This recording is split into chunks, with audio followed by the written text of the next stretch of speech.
I had announced that we will come out with a policy of strategic disinvestment. 2021-22 માં અમે LIC નો IPO પણ લાવીશું જેનાથી reform જોવા મળશે. LIC નો IPO તમામ લોકો માટે મહત્વનો રહેશે. The government has approved the said policy. The policy provides a clear roadmap for disinvestment in all non-strategic and strategic sectors. We have kept 4 areas that are strategic, where bare minimum CPSEs will be maintained and rest privatized. In the remaining sectors of all CPSEs will be privatized. The main highlights of the policy are mentioned in Annexure 3. To fast forward the disinvestment policy, I'm asking NITI to work out on the next list of center public sector companies. અનેક જગ્યાએ નિજીકરણ કરવામાં આવશે. અમે અમારી પાસે ખાલી 4 જ ક્ષેત્રો એવા રાખ્યા છે કે જેનું નિજીકરણ કરવામાં નહીં આવે. જેની સિવાય બાકીના તમામનું નિજીકરણ કરવામાં આવશે અને સરકાર તેના માટે કટિબદ્ધ છે. We will work out an incentive package of central funds to states. Idle assets will not contribute to Atmanirbhar Bharat. The non-core assets largely consist of surplus land with government ministries and departments and public sector enterprises. Monetizing of land can either be by way of direct sale or concession or by similar means. This requires special abilities, and for this purpose, I propose to use a special purpose vehicle in the form of a company that would carry out this activity. In order to ensure timely completion of closure of sick or loss-making CPSEs, we will introduce a revised mechanism that will ensure timely closure of such units.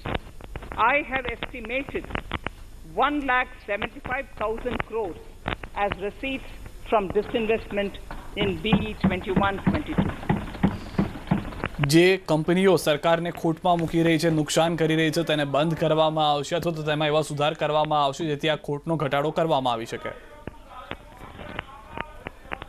Government financial reforms.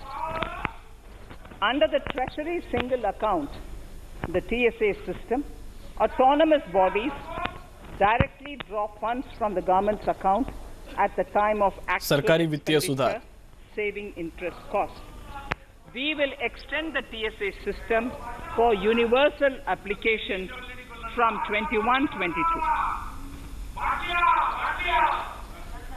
On the recommendation of the 15th Finance Commission, we have undertaken a detailed exercise to rationalize 2021-22 માં TSS સુવિધાની શરૂઆત કરવામાં આવશે. number of centrally sponsored schemes.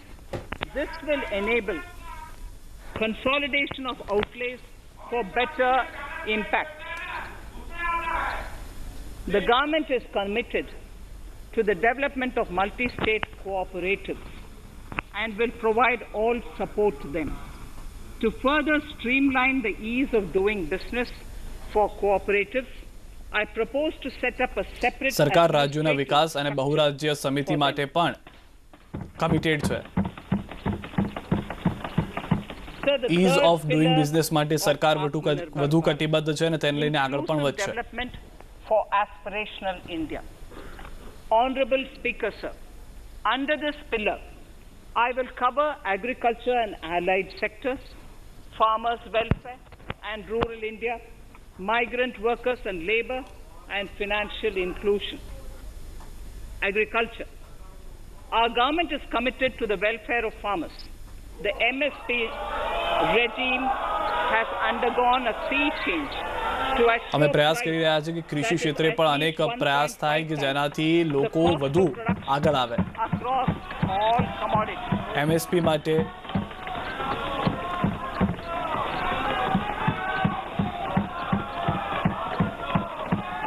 The procurement has also continued. MSP ને 1.5 ગણું વધારવામાં આવશે કે જે મૂળ લાગત છે ખેડૂતોની તેનાથી તેમને વધુ મળી શકે. MSP ને લઈને જે સવાલ હતો તેના પર અમે જવાબ આપી રહ્યા છીએ કે MSP યથાવત રહેશે. In case of wheat, a total amount paid to farmers in 2013 MSP થી કિસાનોને એટલે કે ખેડૂતોની આવકમાં પણ વધારો થયો છે. Honorable Speaker, sir, the data that I give now is important for all honorable members to kindly hear. In case of wheat, the total amount paid to farmers in 2013-14 was 33,874 crores.